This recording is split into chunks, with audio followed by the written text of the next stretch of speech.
ओम नमो भगवते वासुदेवाय।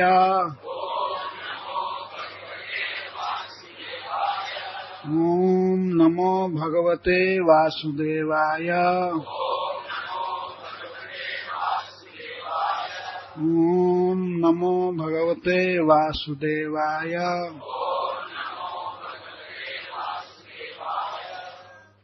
हमारी भावुकता को क्षमा करेंगे। यहाँ रोने का समय नहीं है, वास्तव में कथा कहने का समय है, लेकिन मैं अतिशय भावुक होने के कारण पिघल जाता हूँ। ये उचित नहीं है कथा में, इसको लिए क्षमा करेंगे। श्लोक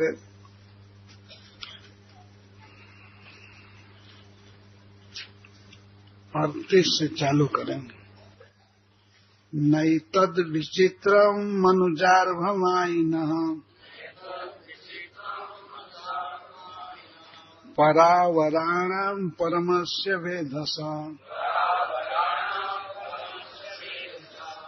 अघोऽपि यत्स्पर्शन धौतपातकः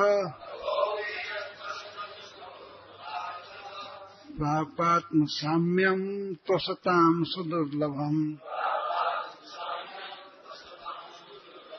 सकृत जदंग प्रतिमांतराहिता मनोमयी भागवतीं ददौ गतिम् स एव नित्यात्म सुखानुभूत्यभि विवदस्तु मायोऽन्तर्गतो हि किं पुनः। सूत उवाच इत्थं द्विजाजादव देवदत्तः श्रुत्वा स्वरातुश्चरितं विचित्रम् अप्रच्छ भूयोऽपि तदेव पुण्यम् वैयासकीं जन्निगृहीत चेतः।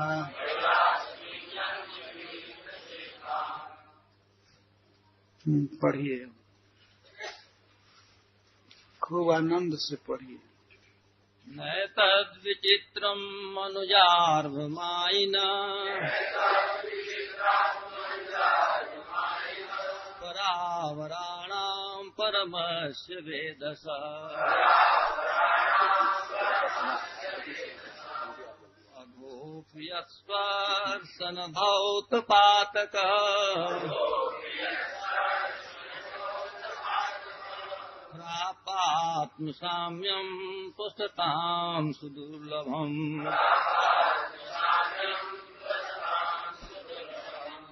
एतद् यह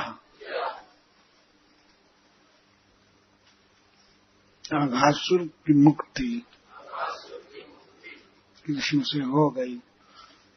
विचित्रम आश्चर्य अनहोनी घटना। मनुजार्भ जो कृपा करके मनुष्य का बच्चा बने हुए हैं। माइना और समस्त योग शक्तियों के निधान है।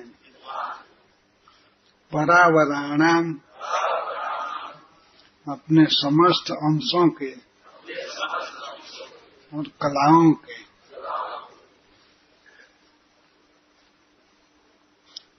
प्रमुख हैं। परमस्य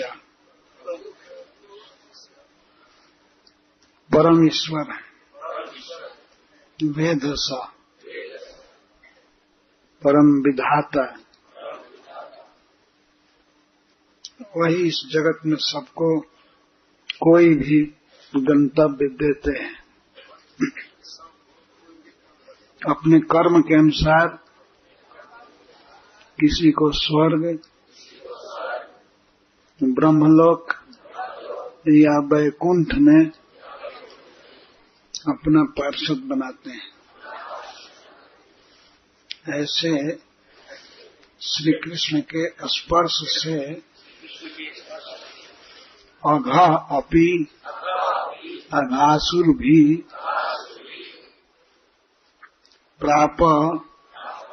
प्राप्त कर लिया आत्मसाम्यम श्री कृष्ण के समान स्वरूप। तो यह कोई आश्चर्य नहीं है। श्री कृष्ण का स्वरूप प्राप्त करना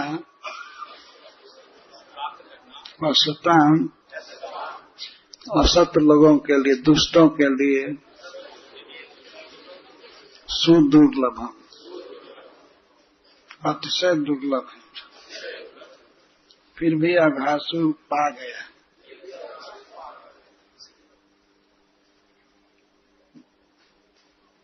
सकृद एक बार भी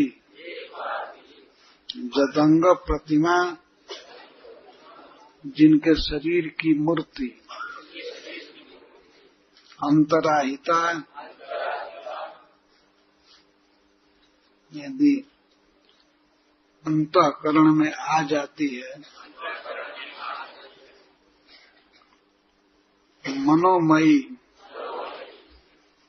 मनोमयी मूर्ति, तो वह मूर्ति भी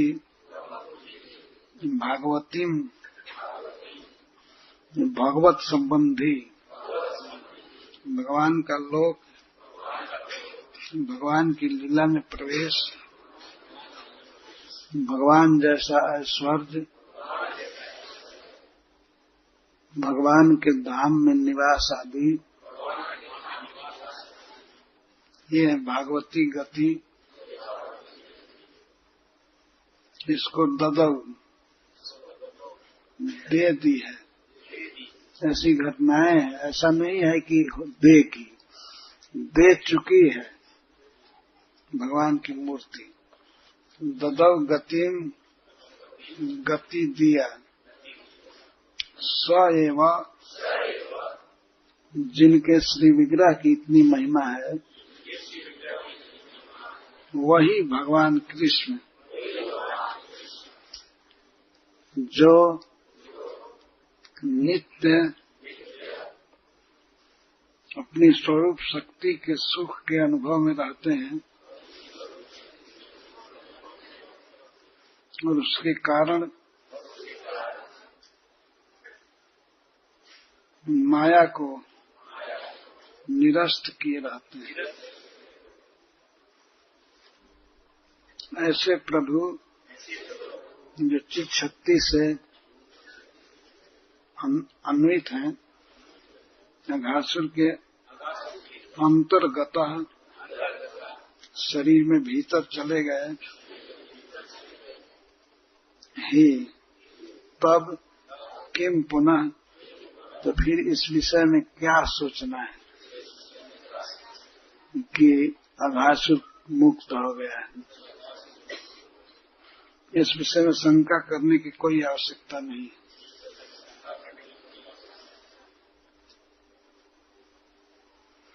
सूत उवाच, श्रील सुत गोस्वामी नैमिषारण्य में कहते हैं, इत्थम, इस प्रकार, ये सूत गोस्वामी गंगा जी के तट पर कथा सुने थे सुखदेव गोस्वामी का। महाराज परीक्षित क्या क्या पूछ रहे थे उसको भी सुने हैं, उसी को सुना रहे हैं सौनकादि ऋषियों को नैमिषारण्य में।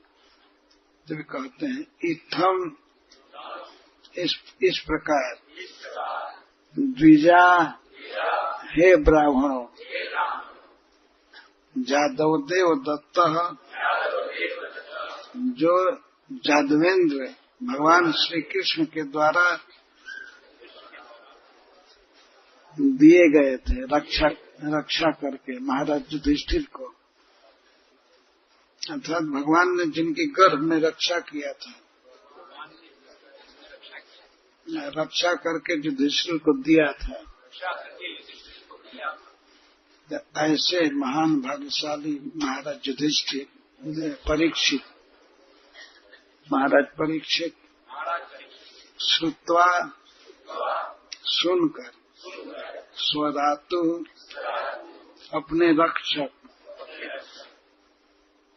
भगवान कृष्ण के चरितम लीला को विचित्रम जो अत्यंत आश्चर्यमय थी,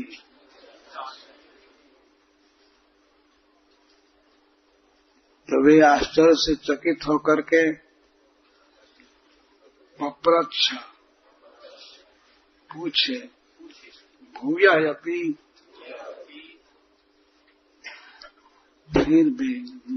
फिर से बारंबार तदेव वही पुण्यम महापावन चरित वया सकीम व्यास नंदन सुखदेव गोस्वामी से पप्रच्छ पूछे। जन निगृहित चेता, क्योंकि भगवान के लीला श्रवण से उनका चित्त श्रवण के वश में हो गया था, इसलिए उसी लीला को पुनः पूछे।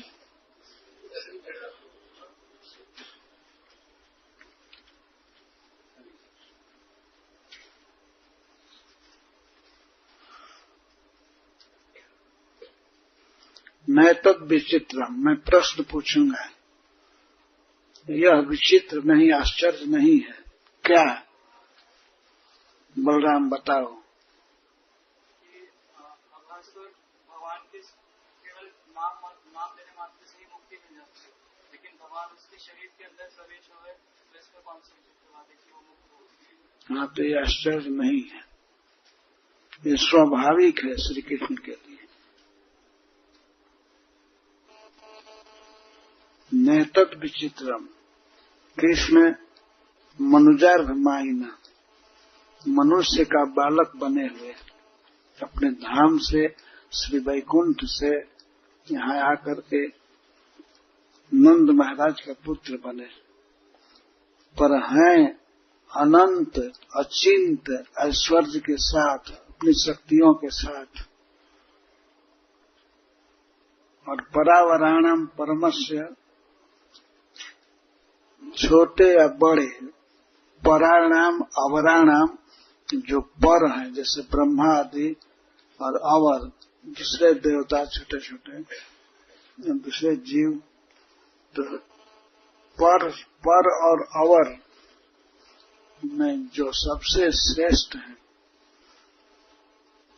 यहाँ तक कि अपने अंशभूत विष्णु मूर्तियों में सबसे श्रेष्ठ है श्री कृष्ण, स्वयं भगवान है, वेधस, और वही वेधा है, विधाता है, सबको अपने अपने कर्म के अनुसार गति देते हैं, वे परम स्वतंत्र हैं। तो ऐसे श्री भगवान के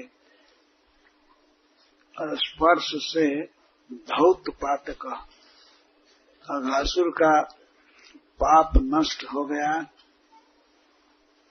और वह भगवान का सारूप्य प्राप्त किया, सायुज्य प्राप्त किया, ये कोई आश्चर्य नहीं। आश्चर्य क्यों नहीं है, बताइए बलराम। क्योंकि सिर्फ भगवान के नाम लेने मात्र से ही जब जीव मुक्त हो सकता है, तो जब उसको भगवान का स्पर्श मिल जाता है। नहीं, इसमें जो भगवान की विशेषताएं बताई गई हैं उसको बताइए, क्यों आश्चर्य नहीं है। भगवान कृष्ण के लिए कोई आश्चर्य नहीं है, पापी अघासुर को भी वैकुंठ दे देना, मुख से दे देना, ये आश्चर्य नहीं। क्योंकि परावराणाम परमस्य, वे समस्त देवताओं में अपने स्वरूप भूत विष्णु मूर्तियों में सबसे श्रेष्ठ है और विधाता है। वही सब कुछ देते हैं सबको, परम स्वतंत्र है, परम कृपामय है। अतः अपने स्वरूप से वे अघासुर को मुक्त कर दी, उनमें कृपा है, इसी के लिए अवतार लेते हैं संसार में। इसलिए आश्चर्य नहीं है। जब श्री कृष्ण की विशेषता पर, श्री कृष्ण के गुणों पर हम दृष्टि रखते हैं तब आश्चर्य नहीं होता है, क्योंकि श्री कृष्ण कृपा से मनुष्य का बालक बने हुए हैं। अपना धाम छोड़ करके गोलोक से आए हैं, इस जगत में वैकुंठ से आए हैं, मनुजार्भ बने हैं। मनुज का अर्थ होता है मनुष्य, और अर्भ माने बच्चा, बालक। मनुष्य का बालक बने हुए हैं। यह इसीलिए बने हैं कि हम मनुष्यों का चित्त उसमें उनमें लगे। यह कृपा है भगवान। तो परम कृपालु श्री कृष्ण मनुष्य का बालक बने हुए, नंद बाबा का बालक बने हुए।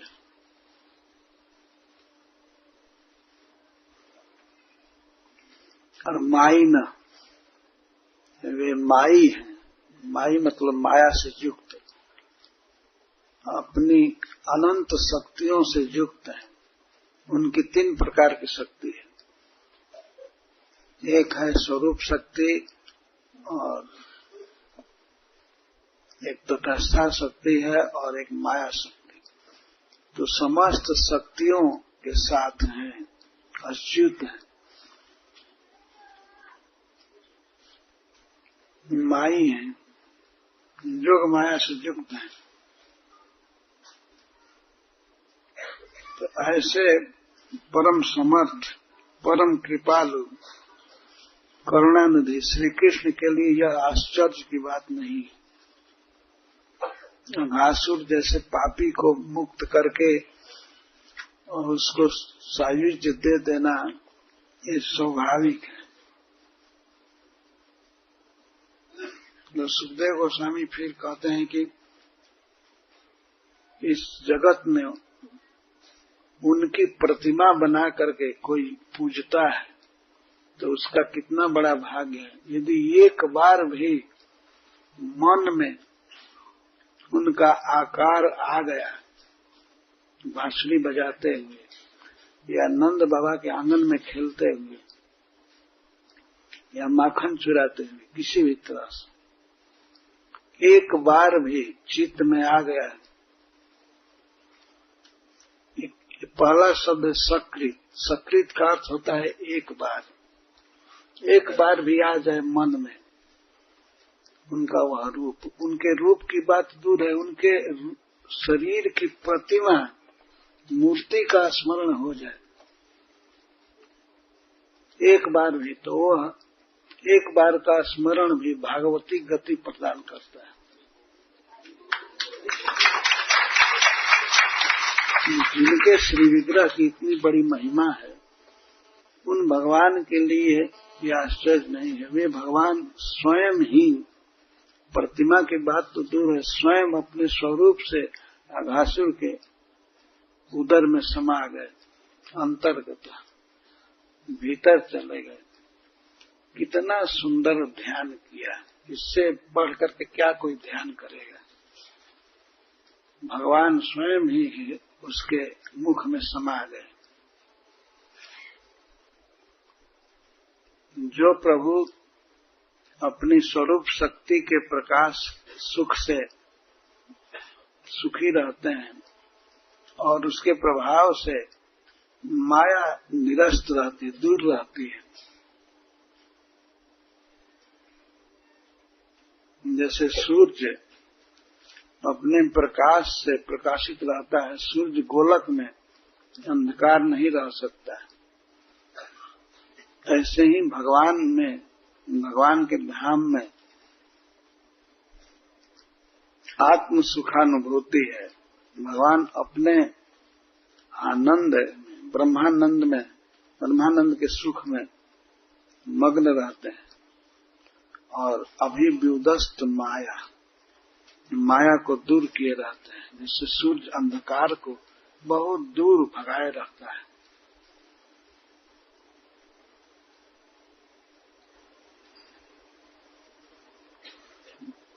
जहाँ कृष्ण तहाँ नहीं माया अधिकार। जहाँ कृष्ण है वहाँ माया का कोई प्रभाव नहीं, और वही माया इस जगत में सारे जीवों को मोह में डाली है, भ्रम में डाली। और श्री कृष्ण उस माया से बहुत दूर है, तो अपने धाम में, अपने स्वरूप में वहां माया जा ही नहीं सकती।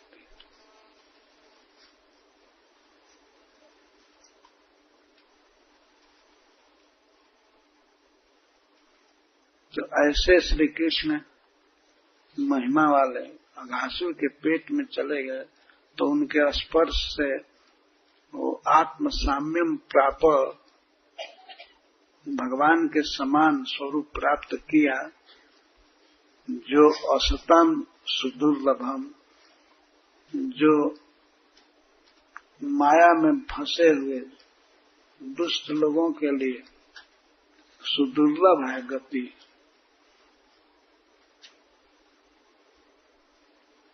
यहाँ इस जगत में जन्म लेकर के यहाँ से भगवान के धाम चले जाना, उनको प्राप्त करना वैसे ही कठिन है। ये भक्तों के लिए ही कठिन है, दुर्लभ है, और असताम अभक्तों के लिए तो सुदुर्लभम। और ऐसी गति को भगवान ने दे दिया अघासुर को।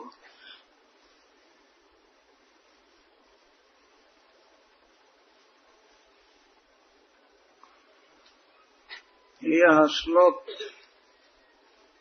मूर्ति की आराधना करने के लिए प्रेरणा देता है। एक बार भी मन में भी आ जाए मूर्ति, मनोमयी, भागवतीम गतिम ददौ, भागवती गति देती है। तो उन भक्तों का कितना बड़ा सौभाग्य है जो अपने घर में ठाकुर जी को रखते हैं और जगाते हैं, सुलाते हैं, सजाते हैं, श्रृंगार करते हैं, और अपनी शक्ति के अनुसार कुछ भगवान को नैवेद्य अर्पण करते हैं, कुछ फल या रोटी, भात, खीर, पूरी, ये सब अर्पण करते हैं नैवेद्य। जितना भी शक्ति है उसके अनुसार करते हैं। ये बहुत अच्छा है। श्री मंदिर में श्री भगवान की पूजा तो होती ही है, उसका दर्शन करना चाहिए, कीर्तन करना चाहिए, प्रणाम करना चाहिए, पर भगवान की पर्सनल सेवा तो घर पर रहने पर मिलती है। भगवान के साथ डायरेक्ट संबंध है जीव का। तो एक दिन श्री विग्रह ही श्री कृष्ण बनेगा, प्रकट होगा।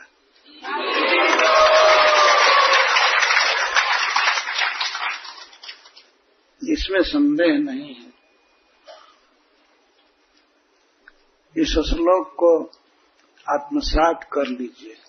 सकृत जदंग प्रतिमांतराहिता मनोमयी भागवतीम ददौ गति सएव नित्यात्म सुखान नुभूत ही विवदस्त मायोंतर्गतो ही किम पुनः। सब लोग इस श्लोक को याद कर लीजिएगा। मैं सेकंड सीटिंग में किसी से भी कभी पूछ सकता हूँ कि बोलिए 39वां श्लोक क्या है। यही आपकी परीक्षा होगी, भागवत श्रवण की परीक्षा।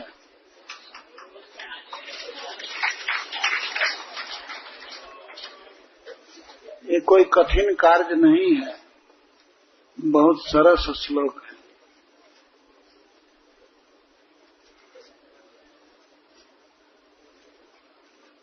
इस कथा को सुन करके सुत गोस्वामी कहते हैं, नैमिषारण्य में सनकादि ऋषियों को संबोधित करते हैं कि हे ब्राह्मणों, जब यह कथा महाराज परीक्षित सुने, किसकी कथा? अपने रक्षक की कथा, श्री कृष्ण ने जिनको गर्भ में बचाया था। जब कुरुक्षेत्र का युद्ध खत्म हो गया, अंतिम समय में था, तब द्रोणाचार्य का पुत्र अश्वत्थामा, वो अपने स्वामी का प्रिय करने के लिए, दुर्योधन का प्रिय करने के लिए द्रौपदी के सोए हुए 5 पुत्रों का मस्तक काट करके ले गया।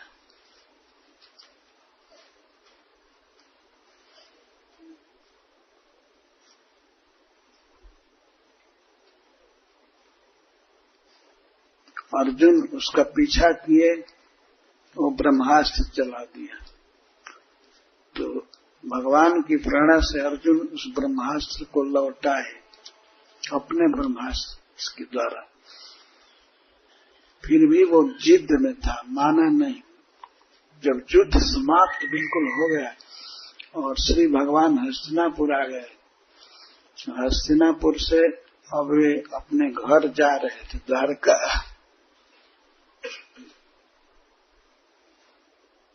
उस समय उनकी बुआ कुंती जी विदा कर रही थी। सभी पांडव थे, 5 भाई, ये सब गदगद थे, रो रहे थे भगवान के भावी विरह के कारण। उसी समय 6 ब्रह्मास्त्र आए,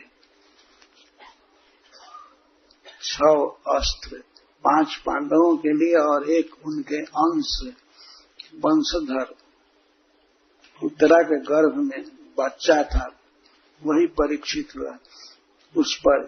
तो इस तरह से 6 बाण आ रहे थे। भगवान रथ पर बैठे थे। उत्तरा राजमहल से निकल करके भागती हुई भगवान के पास आई और उसने विनय किया कि आप हमारे बच्चे की रक्षा कीजिए, आपके अलावा कोई नहीं करेगा।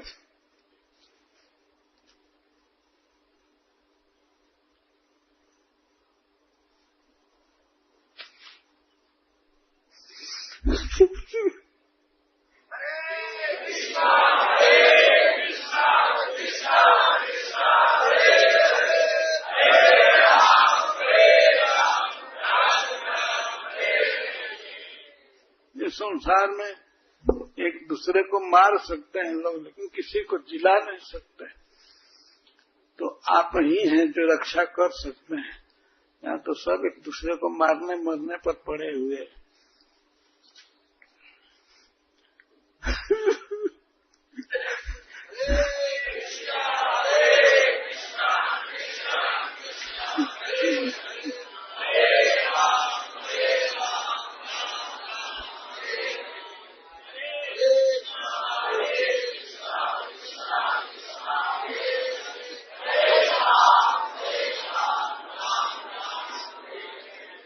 तो श्री भगवान उत्तरा की बात को बड़े ध्यान से सुने और अंगूठे के बराबर होकर के उसके मुख में प्रवेश किए और अपनी जोग शक्ति से उसके उदर में चले गए और जा करके वहां बच्चे को देख रहे। वो बच्चा दर्शन किया भगवान का, हाथ में चक्र लिए थे और गदा भी लिए थे। भगवान को चिंता थी कि यदि चक्र विफल होगा तो गदा से रक्षा करूंगा, गदा विफल होगी तो चक्र से रक्षा करूंगा। तो गदा घुमा रहे थे, चारों तरफ चक्र घुमा रहे थे। परीक्षित ने दर्शन किया, उस बच्चे ने रक्षा कर लिए, भगवान ब्रह्मास्त्र को विफल कर दिए। इस तरह जन्म के आरंभ में, गर्भ में भगवान ने जिनकी रक्षा किया था वे परीक्षित यही से सोच रहे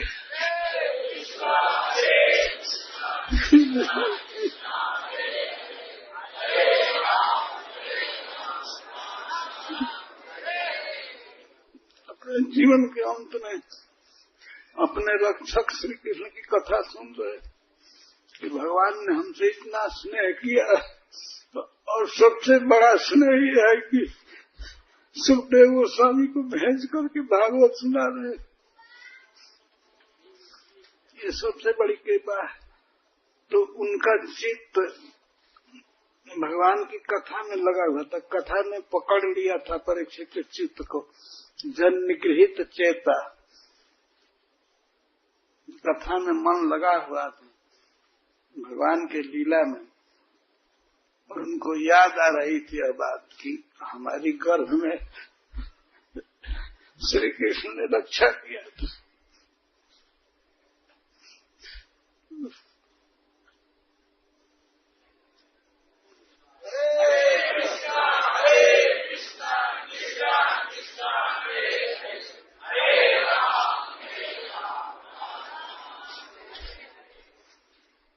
भैया सकी व्यास नंदन सुखदेव गोस्वामी से पप्रच्छ पूछते हैं, उसी कथा के विषय में भूया है अपनी पप्रच्छ पूछते हैं।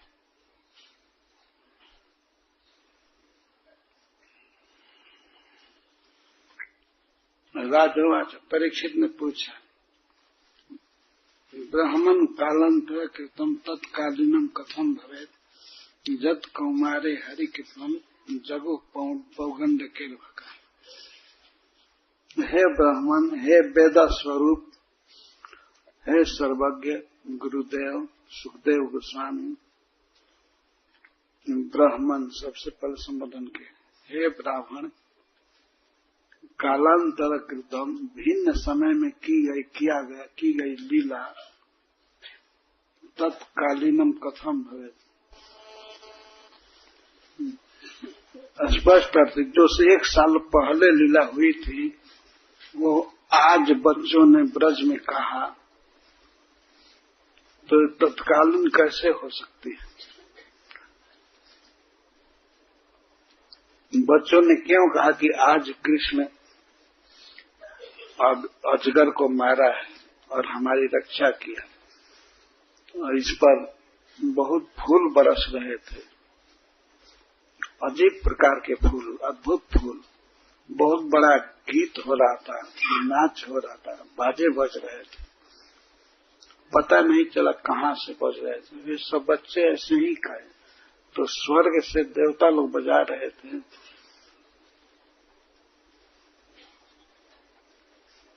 और फूल की वर्षा कर रहे थे।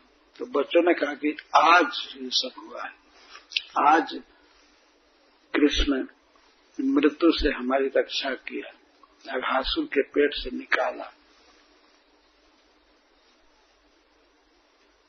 हम सब अघासुर के जठरानल से बेहोश हो गए थे। वो ये नहीं कहें कि हम मर गए थे, लेकिन कल हमारी स्मृति शक्ति खत्म हो गई थी, हम बेहोश हो गए थे।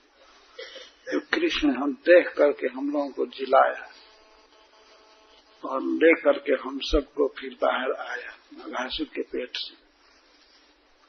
ये आज घटना हुई है। और 2-4 दिन पहले घटना हुई थी बकासुर की वध की, इसको सुनाए थे, और आज अघासुर के वध की बात। तो ये सभी ब्रजवासी इस बात को सुन करके बहुत विस्मित हुए। जो महाराज परीक्षित का प्रश्न है कि 1 साल पहले जो लीला हुई थी वो आज हुई है, ऐसा क्यों कहे? ऐसी कौन सी बात थी?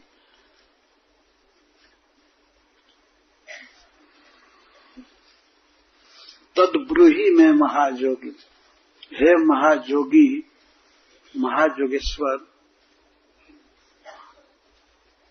तद्ब्रूहि, इसको बताइए, इसको बोलिए।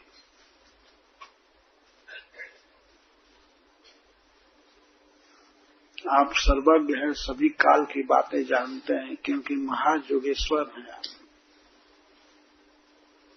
परम कौतूहलम गुरु, हमें इसको सुनने का बड़ा कौतूहल हो रहा है, बड़ी जिज्ञासा है, उत्कंठा है। परम कौतूहलम गुरु, हे गुरुदेव, इसको सुनने की बहुत उत्कंठा है। नून में तो हरे रेवा माया भवती नान्यता, इसलिए सुनने की इच्छा है कि इसमें अवश्य श्री कृष्ण की कोई शक्ति काम की होगी। माया मतलब शक्ति, श्री कृष्ण की ही शक्ति कुछ होगी, कुछ कोई लीला होगी, जिसके कारण बच्चे साल भर भूले रहे, साल भर के बाद आकर कहे, और वो भी कहे कि आज अघासुर की मृत्यु हुई।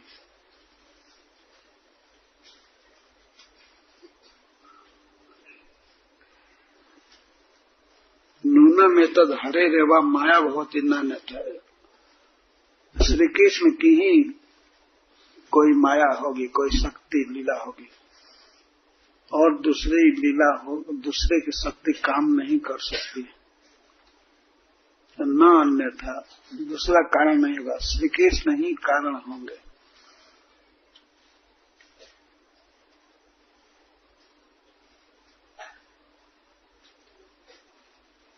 नून में तद हरे रेवा माया भवती नान्यथा,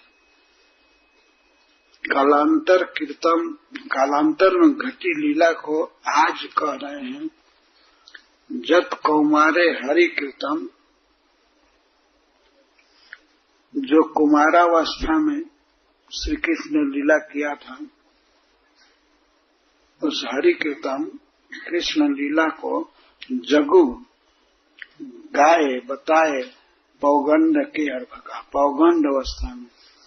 पौगंड अवस्था होती है 6 से 10 वर्ष तक, और 1 से 5 वर्ष की अवस्था कुमारावस्था होती है, और 11 से 15 तक किशोर अवस्था मानी जाती है, और उसके बाद युवा अवस्था 16 के बाद। तो ये लीला हुई थी कुमारावस्था में, परंतु बच्चे पौगंड अवस्था में इस लीला को कहे ब्रज। जद कौमारे हरि कृतम जगु पौगंड के रखा। तो हे महायोगी, हे भूत भविष्य सबको जानने वाले, कृष्ण लीला का रहस्य जानने वाले आप हमारे गुरुदेव हैं, उनको बहुत कौतूहल है, उत्कंठा है सुनने की, तो आप बोलिए।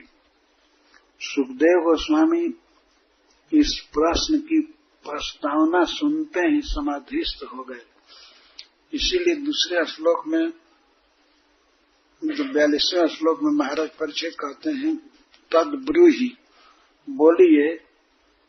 और सुखदेव गोस्वामी अंतर्मुख हो गए थे, समाधि में हो गए थे, जो कह रहे हैं बोलिए। अंत में कहते हैं वयम धन्य तना लोके गुरोपी छत्र बंधवा, हम क्षत्रियाधम होते हुए भी, क्षत्रिय होते हुए भी धन्य है। जो सौभाग्य ब्राह्मणों के लिए उचित है वो हमको मिल रहा है। सबसे धन्य इस जगत में हम हैं। वयम धन्य तमा लोके गुरोपी छत्र बंधवा, हम क्षत्रिय में जन्म लिए, फिर भी हम महान भाग्यशाली हैं, धन्य हैं। जत पिबामो मुहुस्तत्व पुण्यम कृष्ण कथामृतम, क्योंकि हम लगातार आपसे महापवित्र कृष्ण कथा अमृत को पी रहे हैं। जत पिबामो मुहु स्तोत्ता, मुहु बारंबार सुन रहे हैं, लगातार सुन रहे हैं। स्तोत्ता आपसे, जिनका दर्शन बहुत दुर्लभ है, ऐसे आपसे हम कृष्ण कथामृत को पी रहे हैं। पिबामा, पी रहे हैं मतलब बड़ी उत्कंठा से, लालसा से सुन रहे हैं, यही है पीना। कृष्ण कथा ही वास्तविक अमृत है। ऐसी कथा है पद्म पुराण में कि सुखदेव गोस्वामी जब कथा कहने के लिए प्रस्तुत हुए गंगा जी के तट पर, तो देवता आ गए स्वर्ग से। वे अपना कार्य साधने में बड़े चतुर होते हैं, तो अमृत का कलश लेकर के आए और सुखदेव गोस्वामी से कहा कि महाराज परीक्षित की मृत्यु होने वाली है, ये अमृत पी ले, इनको दे दीजिए, पी ले, अमर हो जाएंगे, सांप के काटने का कुछ प्रभाव नहीं होगा। और इस डोनेशन के चलते हमको कथा दीजिए। तब सुखदेव गोस्वामी कहे, कहाँ यह कथामृत और कहाँ यह तुच्छ अमृत, तुम लोग यह तुलना कर दिए, इसलिए कथा के अधिकारी नहीं हो, तुम लोग यहाँ नहीं बैठ सकते हो। सीधा कह दिया, ये अपराध किया तुमने। कहाँ कृष्ण कथामृत और कहाँ ये तुच्छ अमृत, इसमें और भगवान की कथा में बहुत अंतर है। वास्तविक अमृत है कृष्ण की कथा। यदि इस कथा को कोई आदमी पीता है, सुनता है ध्यान से, तो वह वास्तव में अमर होगा, गोलोक धाम जाएगा। और उस अमृत को तो पीने पर स्वर्ग में जाएगा, ज्यादा से ज्यादा या बुढ़ापा आदि से मुक्त होगा, लेकिन फिर जन्म लेना पड़ेगा, मरना पड़ेगा, जन्मना पड़ेगा। असली अमृत है कृष्ण कथा। इसको पीने पर शाश्वत जीवन मिलेगा, वैकुंठ में भगवान की सेवा मिलेगी, पार्षद शरीर मिलेगा, जैसे धुंधकारी को मिला। तो इसलिए कथा के साथ उस अमृत की तुलना कर देने के कारण सुखदेव गोस्वामी क्रोधित हो गए और देवताओं को बैठने ही नहीं दिए कथा में। एवं भागवती वार्ता सुराणाम अपि दुर्लभ है। इस प्रकार से यह श्रीमद् भागवत की कथा देवताओं को भी दुर्लभ है। वे अमृत पीते हैं, पीते रहें, लेकिन कथा नहीं मिलती है। ये तो मनुष्यों के ही भाग्य में है। तो हम इस कथामृत को पी रहे हैं और वो भी आपसे, आपके मुख कमल से, तत्तः, तो इसलिए हम धन्यतम हैं। धन्य, धन्यतर और धन्यतम, सबसे अधिक ब्लेसेड हम हैं इस संसार में। यद्यपि हम क्षत्रियाधम हैं, हमारा जन्म क्षत्रिय में हुआ है और वो भी हमने ब्राह्मण का बहुत बड़ा तिरस्कार किया, उनके गले में सांप लपेटा बिना अपराध के। ब्राह्मण ने हमारा कोई अपराध नहीं किया था, फिर भी मैंने उनके गले में सांप लपेटा। तो अपने को अधम कह रहे हैं, क्षत्रबंधु कह रहे हैं, अधम क्षत्रिय कह।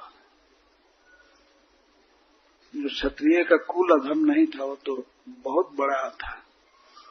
महाराज युधिष्ठिर, अर्जुन, भीम जैसे कृष्ण भक्त हुए उसमें, तो बहुत बड़ा धन्य कुल था। लेकिन महाराज परीक्षित कहते हैं कि ऐसे वंश में जन्म लेकर के मैं ब्राह्मण का अपराध किया। इस तरह से मेरी दुर्गति होने वाली थी, लेकिन आपने कृपा करके ये कृष्ण कथामृत दिया, तो इसीलिए मैं धन्यतम हूँ, सबसे अधिक धन्य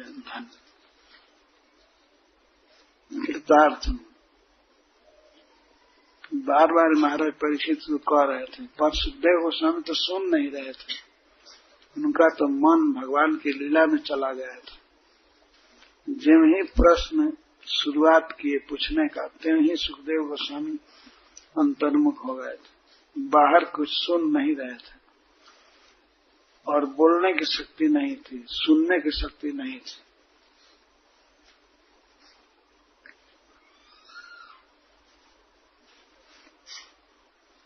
इसको शुद्ध जी कहते हैं, इथं पृष्ठ सतुवादरायणी तत्मादितानंत हृताखिलेन्द्रिय। उनको भगवान की लीला का स्मरण हो गया। जब परीक्षित महाराज ने पूछा कि कोई कृष्ण की लीला होगी जिससे कि बच्चे ब्रज में 1 साल पहले की लीला को आज घटी लीला की तरह वर्णन किए, तो इस प्रश्न को सुनते ही तत्स्मारित, उस प्रश्न ने स्मारित स्मरण करा दिया अनंत भगवान कृष्ण की लीला का, और उस लीला ने हृदय हर लिया, अखिलेन्द्रिय, समस्त इंद्रियों की वृत्ति हर लिया। वे कुछ बोल नहीं सकते थे, कुछ हाथ से इशारा नहीं कर सकते थे, कान से सुन नहीं सकते थे, अखिल इंद्रियों की वृत्ति हर ली। ये प्रश्न इतना सुंदर था कि इस प्रश्न ने स्मरण करा दिया। क्या क्या स्मरण करा दिया, तो आगे आएगा। स्मरण करा दिया कि भगवान अघासुर के पेट से निकल करके बछड़ों और गोप सखाओं को लेकर आए, और जमुना जी के पुलिंग पर, जमुना जी के तट पर, और आकर के कहे कि हे मित्रों, ये बहुत सुंदर मैदान है, हरी हरी घास है, बहुत सुंदर वृक्ष हैं, इन पर पक्षी बोल रहे हैं, भंवरे मंडरा रहे हैं, फूल खिले हैं, अब हम लोग यहाँ पर भोजन कर रहे हैं। तब तक बछड़े को यहाँ घेर करके इस दूब के मैदान में, जहाँ घास बहुत सुंदर है, चरने के लिए छोड़ दो, और सब लोग बैठो, भोजन कर लो, क्योंकि दिन बहुत चढ़ गया है, सवेरे से ही कुछ खाए नहीं, अब यहाँ हम लोग खा ले,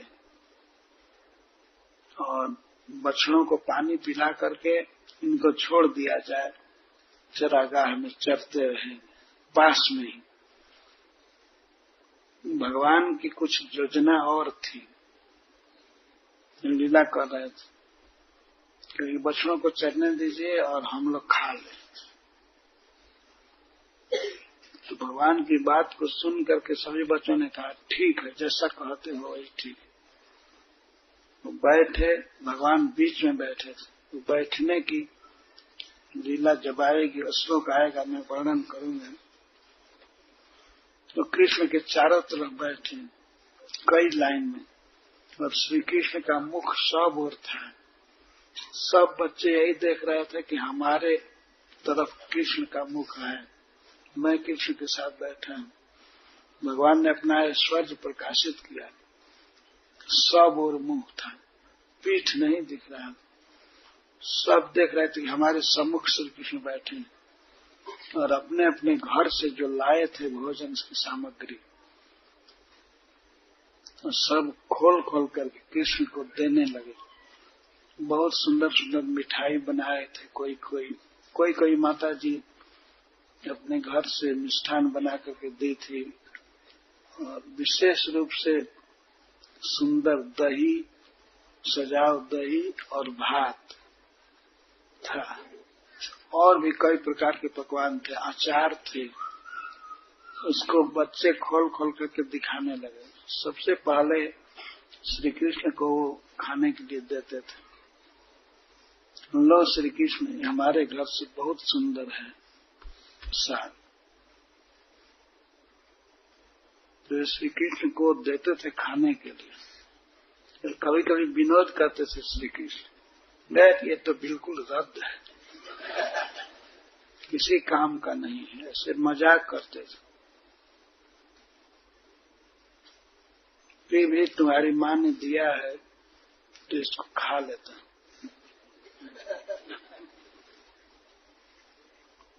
या कभी कभी बहुत प्रशंसा करते थे। किसी के भोजन को दे करके मिठाई को खा लेते थे। एक बार जब मधुमंगल खा रहे थे तो बहुत सराहना कर दिए, बाप रे बाप इतना सुंदर है, इतना मधुर है। तो श्री कृष्ण उसका गला पकड़ लिए, ठीक ये बहुत सुंदर है तो दो, तो अब तो एक ही मिठाई है, हमारे मुख में है मधुमंगल का। तो श्री कृष्ण कहते हैं मुख में से दो। तो गला पकड़ करके और मुख में मुख लगा कर कहने हमारे मुख में दो।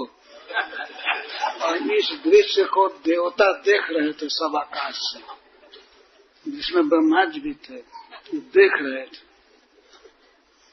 कि यही प्रभु जो यज्ञ मंडप में बहुत मंत्रों से बुलाने पर नहीं आते, और इस गोप मंडल में वृंदावन में इस तरह जूठा खा रहे और मुख में मुख लगा करके ले लिया भगवान ने, खाने लगे। और कभी कभी मजाक करते थे, कहते थे खाओ खाओ, परोसे हुए भोजन कहते थे। कोई भक्त खाने के लिए तत्पर होता था तो कहते थे ये बानर देखो, ये चतुर है, ये लूट सकता है।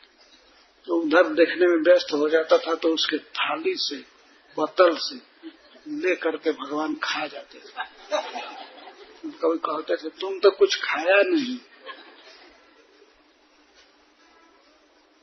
तो कहते ये हमारा भोजन कौन ले गया, हमारा पराठा या हमारी पूरी कौन ले गया, तो पता नहीं कौन ले गया है, कहाँ देख रहे थे। इस तरह से बहुत हास्य किया, हंसा रहे थे, बच्चे हंस रहे थे, और कभी बच्चे हंसा रहे थे कृष्ण को, हा हा हा हा खूब कर खा रहे थे। बहुत बड़ा आश्चर्य हो रहा था ब्रह्मा जी को। यही यज्ञ पुरुष है, यज्ञ भोक्ता है। इस तरह से बच्चों के समाज में जमीन पर बैठ करके और भोजन कर रहे हैं। तो ब्रह्मा जी कुछ मंजू महिमा देखना चाहते थे और कि अच्छा कुछ काम करें और देखें क्या करें। उनके बछड़ों को छिपा देते हैं, तो उन्होंने बछड़ों को छिपा दिया। फिर श्री कृष्ण का नाटक था, एकाएक ध्यान दिए,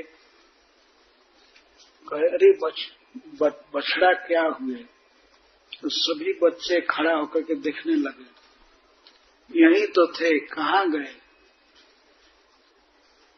सब विषाण मुख हो गए, रोने लगे, हमारे बछड़े कहाँ गए।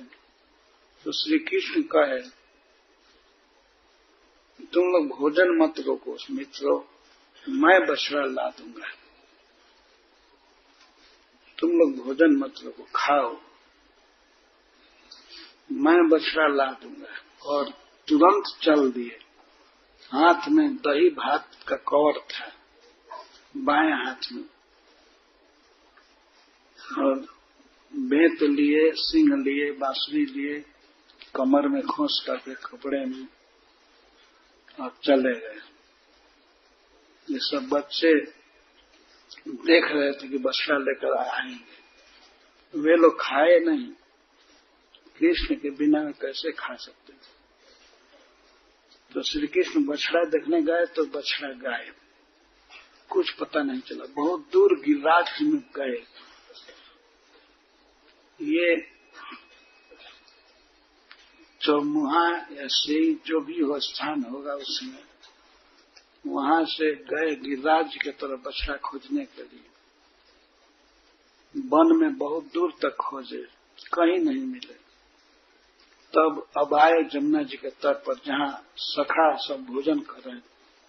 वहां आकर के देखे तो सब बच्चे भी गायब, कहाँ चले गए। जब श्री कृष्ण बहुत चिंता में पड़े, सब जानते हैं कि ब्रह्मा की करतूत है, कोई दूसरा नहीं, हमारा बेटा ही सब किया है, ये समझ रहे थे। लेकिन कभी इधर खोजते हैं गोपों को, गोप सखाओं को, कभी बछड़ों को, कभी उधर जाते हैं, कभी इधर जाते हैं। और जितना ही घूम रहे थे, खोज रहे थे, उतना ही चेहरा उड़ता जा रहा था। चिंता में पड़ गए। श्री ब्रह्मा जी इस सब लीलाओं को देखें,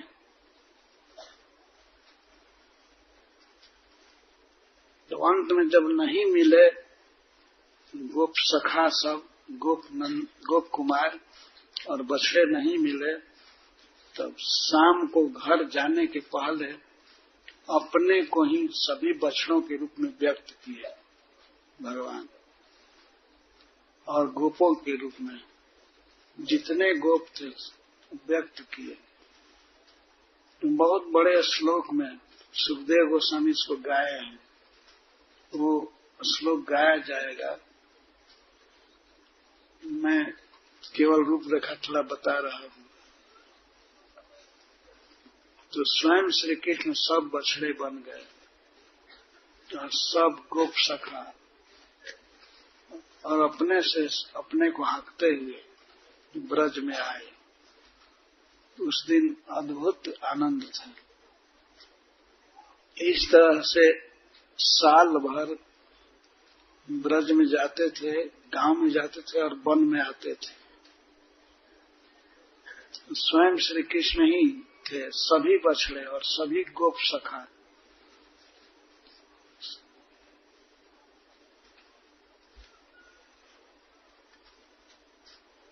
तो साल भर ये लीला चली, और साल भर के बाद जब बच्चे आए तो ये कहे कि आज अघासुर को मारा है कृष्ण ने। साल भर श्री कृष्ण बछड़ा रहे और गोप कुमार सभी कृष्ण थे। तो कृष्ण ने ये लीला नहीं कहा कि हमारी रक्षा श्री कृष्ण ने किया, आज अघासुर को मारा। जब वो ब्रह्मा जी स्तुति किए और बच्चों को छोड़ दिए, तो वे बच्चे आकर के सुनाए घटना।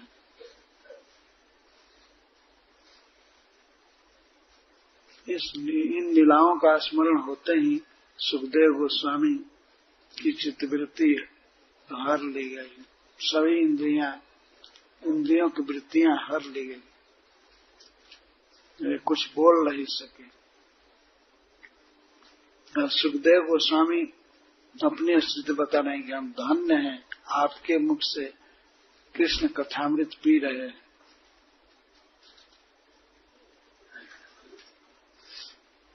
ये 3 श्लोक बोले हैं, लेकिन सुखदेव गोस्वामी उत्तर नहीं दिए। तब चिंता हुई परीक्षित महाराज को, यदि कथा नहीं होगी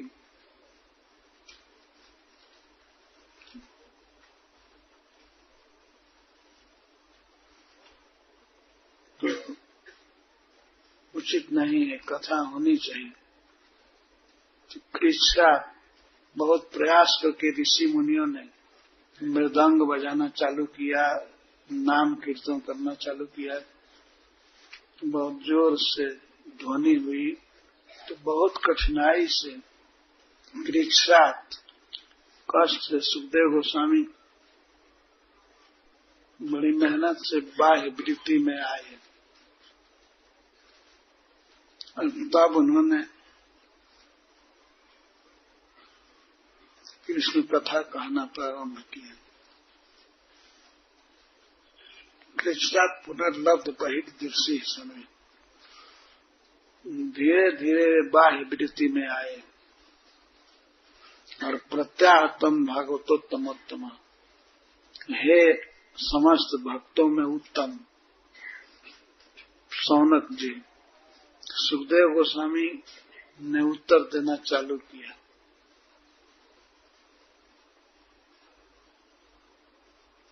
अब 13वां श्लोक 13वां अध्याय प्रारंभ हो रहा है। साधु पृष्ठम महाभाग दया भागवतोत्तम जन्नोत्तन ईश्य श्रृण्वन्नपि कथाम। सुखदेव गोस्वामी कहते हैं, बहुत अच्छा पूछा, बहुत अच्छा जिज्ञासा किया तुमने। हे महाभाग्यवान, तुम परम भाग्यवान हो। गर्भ में भगवान ने तुम्हारी रक्षा किया और जीवन के अंत में श्रीमद् भागवतम सुन रहे हो। भगवान ने प्रेरणा करके हमको यह भेजा तो तुम भागवतोत्तम हो, समस्त भक्तों में श्रीमान हो। क्योंकि नूतन ईशस्य परम ईश्वर श्री कृष्ण की कथा को श्रवण अपनी सुनकर भी उसको नूतन नया बना रहे हो। ऐसे पूछे जैसे सुना ही नहीं कभी। तो श्रीमन अपनी कथा सुन करके भी उसे नया बना रहे हो, नूतन नया बना रहे हो। ऐसा लगता है, ऐसे पूछे जैसे तुम सुने ही नहीं हो। तो ये प्रश्न सुन करके कहने वाले का भी उत्साह बढ़ता है। ऐसे सुन रहे हो जैसे नई बात, नई कथा, ईश्वस्य कथा, ईश्वर की, श्री कृष्ण की कथा को नया बना रहे। साधु पृष्ठम, बहुत अच्छा पूछे। महाभाग, हे महाभाग्यवान, कितना बड़ा भाग था। जीवन के बिल्कुल प्रारंभ में श्री परीक्षित महाराज ने भगवान का दर्शन किया, भगवान ने उनकी रक्षा की, और जीवन के अंत में अपनी कथा दे रहे हैं श्री कृष्ण। सुखदेव गोस्वामी तो सोच रहे हैं कि मैं तो केवल एक निमित्त मात्र हूँ। हमारे हृदय में प्रेरणा दे करके भगवान लाए हस्तिनापुर में, नहीं तो कहाँ जंगल में घूमने वाला अकेले मुनि किसी समाज में, किसी गोष्ठी में कभी बैठते नहीं थे। वे अपने आप आ गए हस्तिनापुर और अपने आप उस जगह पर चले गए, बट वृक्ष के नीचे सुखताल में, जहाँ एक कथा हुई थी।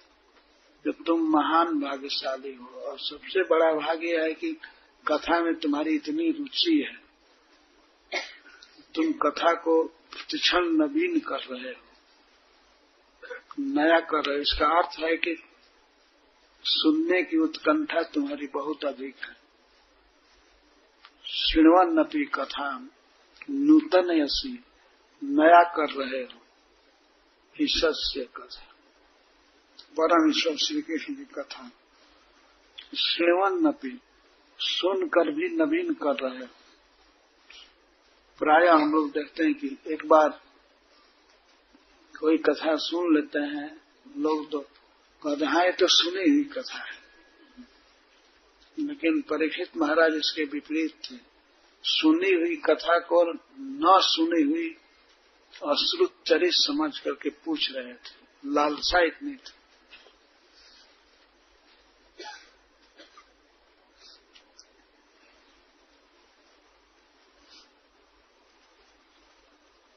और सुखदेव गोस्वामी ने महाराज परीक्षित को प्रमाणित कर दिया। सताम अयम सार विहिताम निसर्गो जदर्थ बाड़ी श्रुति चेत सामपि प्रतिक्षणम न बोध जत श्रेयाम बिटाना में वो साधु आता है।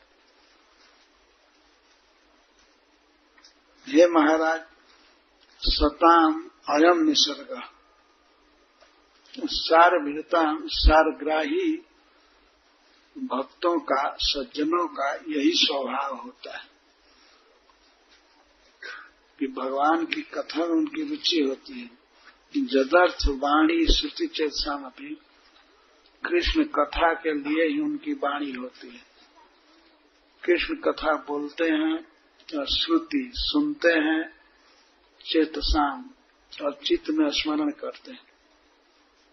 जदर्थ का अर्थ है यहाँ कृष्ण कथा के लिए ही जिनकी वाणी है, जिनका श्रवणेन्द्रिय है और जिनका मन है, उनकी वाणी, उनका कान और उनका मन कृष्ण कथा में ही लगा रहता है।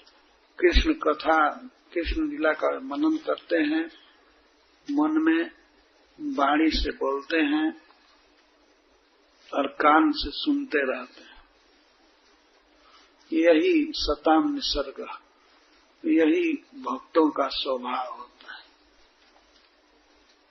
धन्य है आप। सताम अयम सारभृताम, सताम का विशेषण दे रहे हैं सारभृताम, जो सार को पकड़ लेते हैं।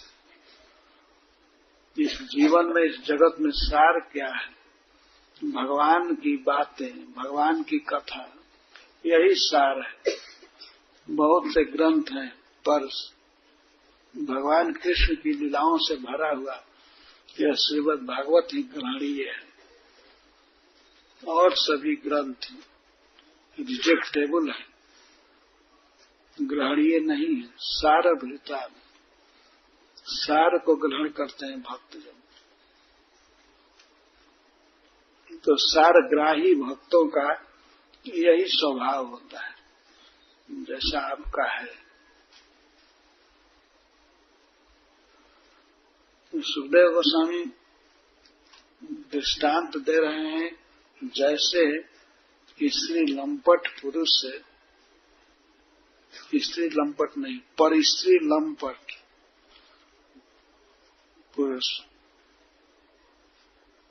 स्त्रियों की बातें सुनता रहता है, कभी उसका मन भरता नहीं, हमेशा सुनता रहता है, हमेशा बोलता रहता है।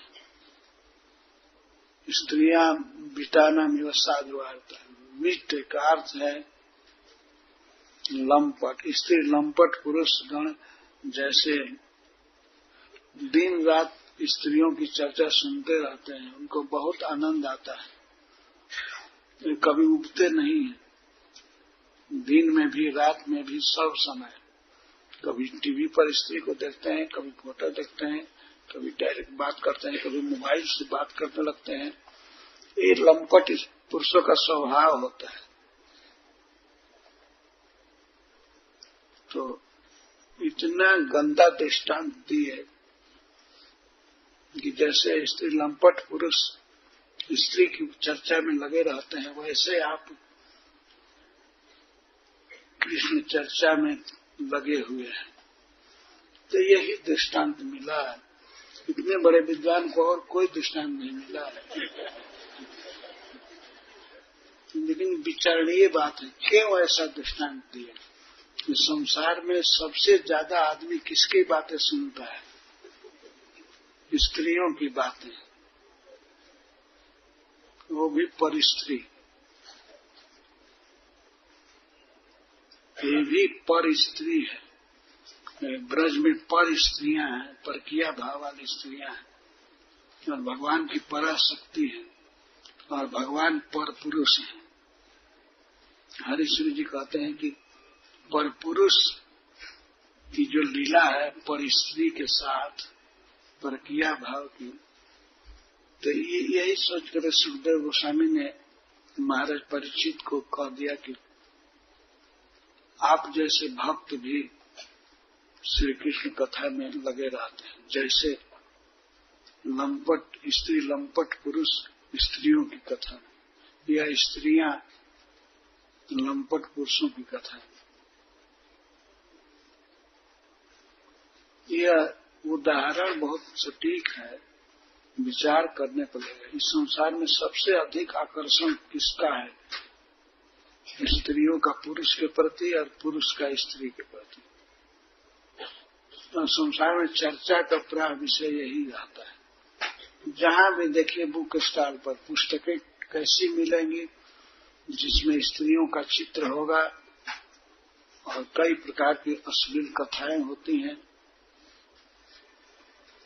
और टीवी में सिनेमा में क्या दिखाया जाता है कि कोई पुरुष किसी स्त्री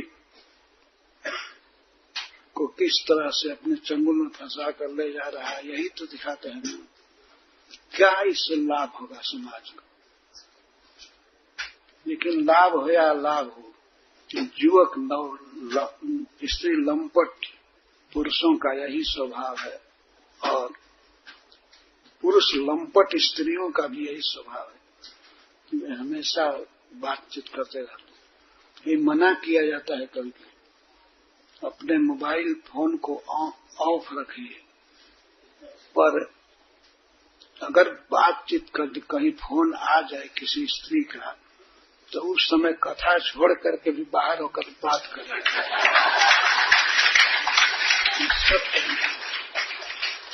इतना आकर्षण है संसार में, माया का प्रभाव है कि स्त्री पुरुष की चर्चा और पुरुष स्त्री की चर्चा में मग्न रहते हैं। इससे सुखदेव गोस्वामी का यह दृष्टांत बिल्कुल सही है। यही स्वभाव महान भक्तों का होता है कृष्ण कथा के। वे कृष्ण के बारे में हमेशा सुनना चाहते हैं, कृष्ण के विषय में बोलना चाहते हैं और मनन करते रहते हैं।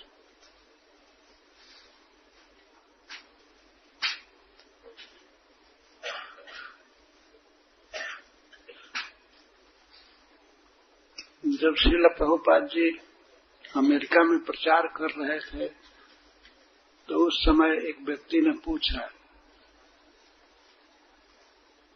स्वामी जी आप विवाह किए थे? तो प्रभुपाद ने कहा हाँ मेरा विवाह हुआ था। तो आप कैसे स्त्री को भूल गए? आप स्त्री के बिना कैसे रहते हैं? उसको आश्चर्य हो रहा था कि बिना स्त्री के कोई कैसे रह सकता है। तो प्रभुपाद जी कहे, मैं फंस गया कृष्ण में, इतना चित फंसा हुआ है कि मैं भूल गया स्त्री को।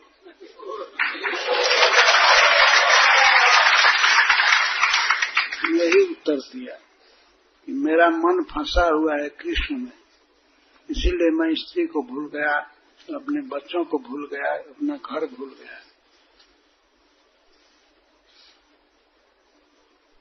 तो कृष्ण सबसे अधिक आकर्षक व्यक्ति है, कोई भी भूल सकता है। और स्वयं सुखदेव गोस्वामी भूले, ये तो ब्रह्म को भूल गए, भगवान के निर्विशेष स्वरूप को भूल गए जिसमें बहुत आकर्षण है। घर द्वार सब कुछ छोड़ करके जंगल में जा करके ऋषि मुनि भगवान के निराकार रूप का ध्यान करते हैं और उस ध्यान में फंसे हुए सुखदेव गोस्वामी जब श्री कृष्ण की लीला सुने, पूतना उद्धार की, वृंदावन प्रवेश की, तो उसको छोड़ करके भगवान के रूप में रम गए। आत्मा राम थे, अपने अलावा कहीं चित नहीं जाता था, परंतु कृष्ण की लीला का ऐसा आकर्षण है। गृहीत चेता राजस्य आख्यानम जदधितवान। महाराज परीक्षित से स्वयं कहते हैं कि मैं निर्गुण में स्थित था, मेरी निर्गुण ब्रह्म में रुचि थी, बहुत ऊंचा धरातल पर था, लेकिन भगवान की लीला ने ऐसे मेरे चित्त को पकड़ा कि मैं इस विशाल ग्रंथ का अध्ययन करने के लिए बाध्य हो गया। पढ़ने के लिए फिर बद्रिकाश्रम आया, अपने पिताजी के पास आ गए, जंगल में चले गए थे, भाग गए थे, और वेदव्यास जी भागवत की रचना करके शोक में डूबे हुए थे। अब किसको पढ़ाए? ये तपस्या करके एक पुत्र प्राप्त किए थे भगवान की आराधना करके, और पुत्र का जब जन्म हुआ तो वो सीधे जंगल में निकल गए। उसका उपनयन संस्कार भी नहीं हुआ था। वेदव्यास जी पीछे पीछे जा रहे थे, बेटा बेटा कहकर, फिर भी ये नहीं सुने।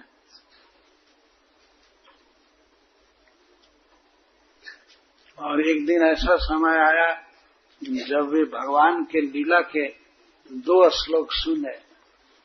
एक श्लोक था बरहा पीडम नटवर बपु कर्णयो कर्णिकार बिभ्रद बास कनक कपसम वैजयंतीम च माला रंध्रान वेणो रधर सुधया पूरयन गोप वृंदय वृंदारण्यम स्वपद रमणम प्रावशत गीत की। वृंदावन प्रवेश की लीला थी भगवान की, उसको सुने। और दूसरा श्लोक सुने कुंती पुतना के विषय में, अहो बकीयम जो स्तन काल कूटम, जो स्तन में जहर लगाकर किसी को मारने आई थी उसको माता की गति दे दिया उन्होंने। एक में सौंदर्य और दूसरे में करुणा कृपा। इन 2 गुणों को सुन करके सुखदेव गोस्वामी श्री कृष्ण के परम भक्त हो गए, आसक्त हो गए। वे बोलते रहते हैं कृष्ण के विषय में, सुनते रहते हैं कृष्ण के विषय में और मनन करते हैं कृष्ण के विषय, और दूसरी बातें नहीं बोलते हैं, दूसरा कुछ नहीं सुनते हैं और दूसरा कुछ नहीं सोचते हैं। सुखदेव गोस्वामी इतना प्रसन्न हुए प्रश्न से कि चित्त समाहित हुआ, समाधि लग गई। बड़ी मुश्किल से उनको बाह्य दशा में लाया गया। तो सबसे पहले परीक्षित महाराज का अभिनंदन कर रहे हैं कि आपने बहुत अच्छा पूछा। प्रश्न बहुत सोच करके करना चाहिए, जैसे तैसे प्रश्न नहीं पूछना चाहिए। ऐसे प्रश्न अवश्य पूछना चाहिए जिसका संबंध श्री कृष्ण से हो।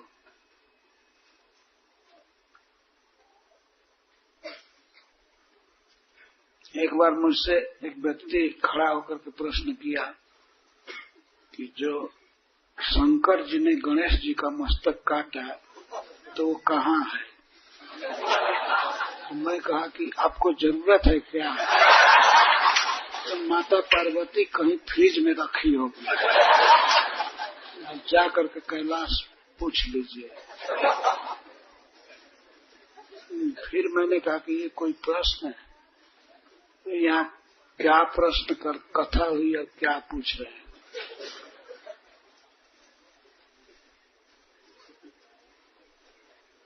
कोई जरूरत पड़ गई क्या कि मस्तक का अन्वेषण करेंगे या पोस्टमार्टम करेंगे?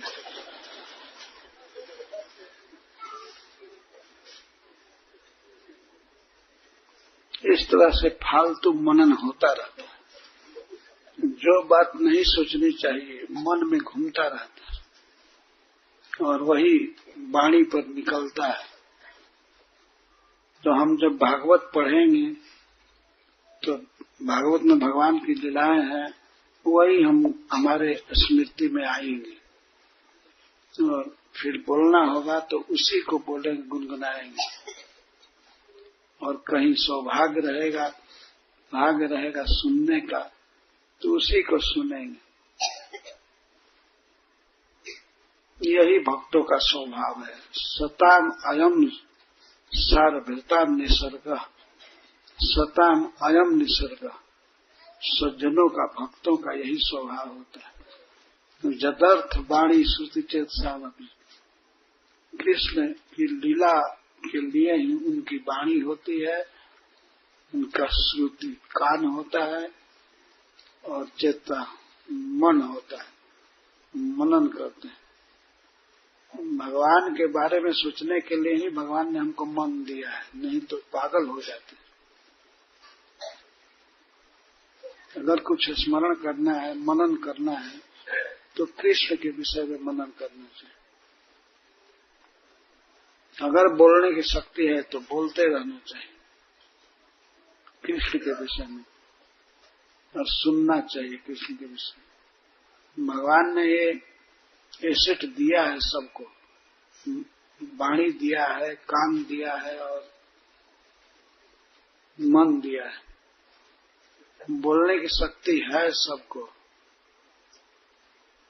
तो कम से कम भगवान का नाम तो अवश्य ही बोलते रहना चाहिए।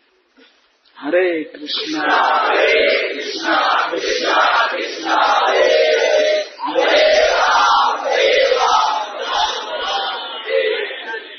जदार्थ वाणी श्रुति चेत सामपि। जदार्थ का अर्थ जिसके लिए, भगवान के कीर्तन के लिए ही वाणी है, श्रवण के लिए श्रुति है और मनन के लिए चेतांशी मन है, चेतना है। आधुनिक युग में अपने देश के विकास के लिए, समाज के विकास के लिए बहुत चर्चाएं होती रहती। हम अपने राज्य में विकास करेंगे, देश में विकास करेंगे, परंतु विकास का मतलब ही लोग नहीं जानते। किस चीज का विकास? चेतना का विकास। श्रील प्रभुपाद जी कहते हैं सबसे पहले हमें चेतना का विकास करना है। मनुष्यों की चेतना पशु धरातल पर आ गई है, पशु हो गए, और वास्तविक चेतना है कृष्ण चेतना, कृष्ण भावना।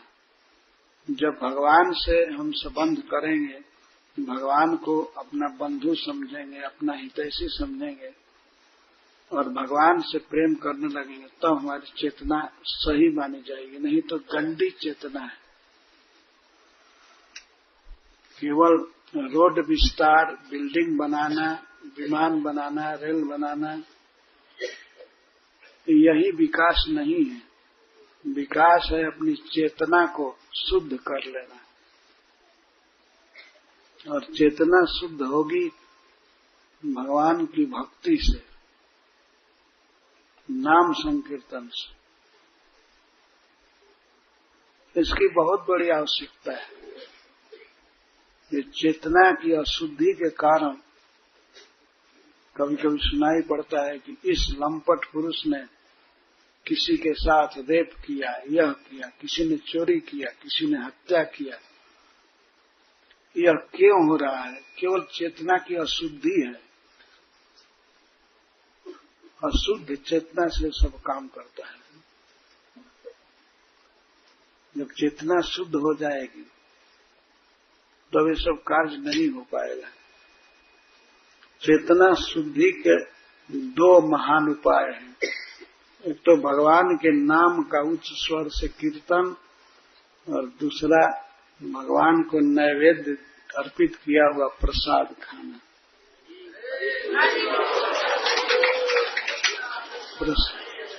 हरे राम, हरे बहुत सरल उपाय है। श्रील प्रभुपाद जी ने अमेरिकन सरकार से निवेदन किया था कि आप सरकारी पैमाने पर प्रसाद बनाने की सुविधा दीजिए।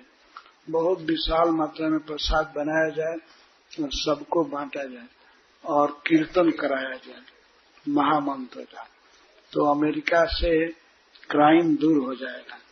उन्होंने कहा था साहब, क्राइम का मुख्य कारण है चेतना की अशुद्धि। तो चेतना की शुद्धि हो जाएगी भगवान के नाम से और भगवत प्रसाद से।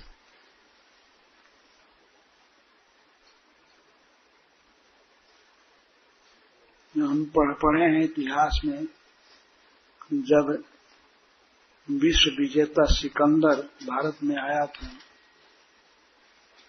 तो उस समय राजा चित्रगुप्त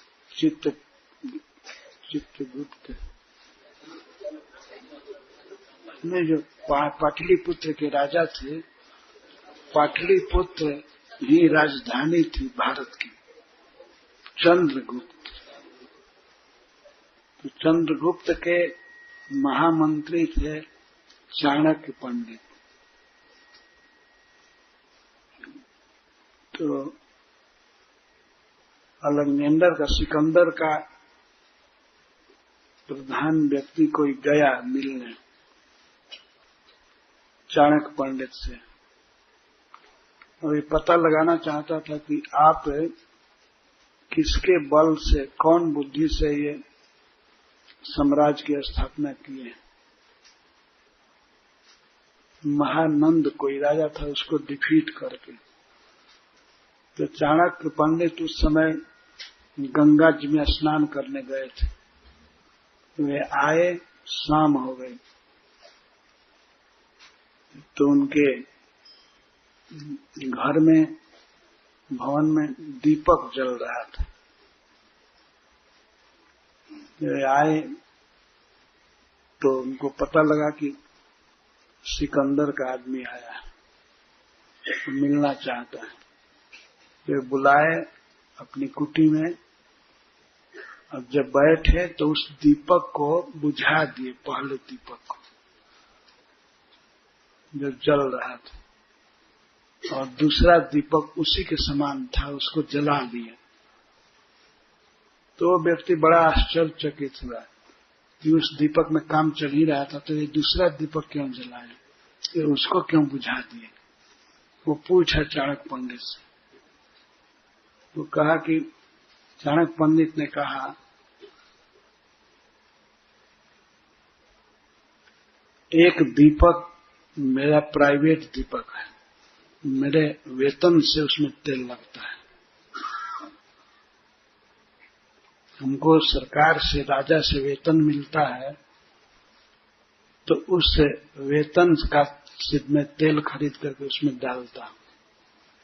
और ये जो दीपक है, इसमें सरकारी तेल लगता है, तो सरकार का काम करना है तो इसको जलाता हूं। तो इस समय मैं आपके साथ राजनीतिक वार्ता करूंगा, इसलिए मैं सरकारी दीपक को जलाया। बाकी समय में मैं अपने वेतन का तेल जलाता हूं, दीपक जलाता हूं। ये कितनी बड़ी ऊंची बात है। आज के सरकारी आदमियों को ये सीखना चाहिए। सरकारी अगर बिजली जल रही है तो दिन रात जलती ही रहती है।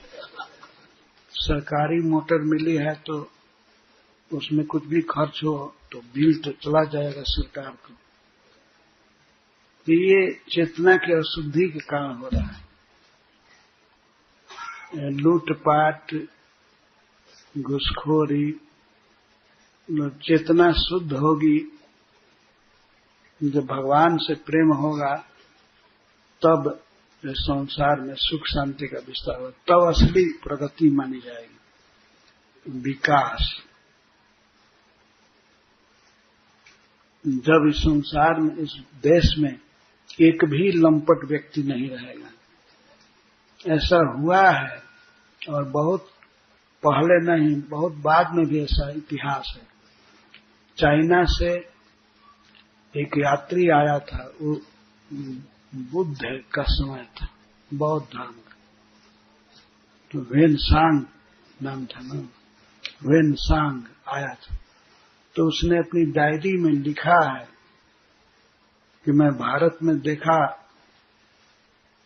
कहीं भी शराब नहीं पिया जा रहा था, किसी घर में ताला नहीं था, चोरी का कोई प्रश्न नहीं था, कहीं कोई व्यभिचार का न्यूज नहीं मिला, कहीं कोई खबर नहीं कि कोई व्यक्ति व्यभिचार किया हो, विवाह की मर्यादा से बाहर का काम किया हो, ऐसा सूचना नहीं मिली। अभी भी वो लिखा हुआ है कि विदेशी आकर के इस देश का ये रिपोर्ट देते थे, कहीं कोई व्यभिचारी नहीं था, कहीं कोई शराबी नहीं, कोई चोरी नहीं। ये हो सकता है लेकिन होगा भगवत भक्ति के कारण, भगवान के नाम के बल से।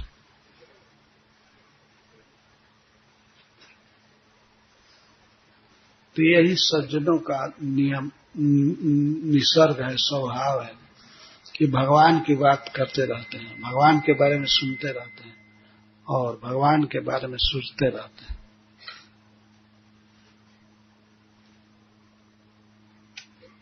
तो महाराज परीक्षित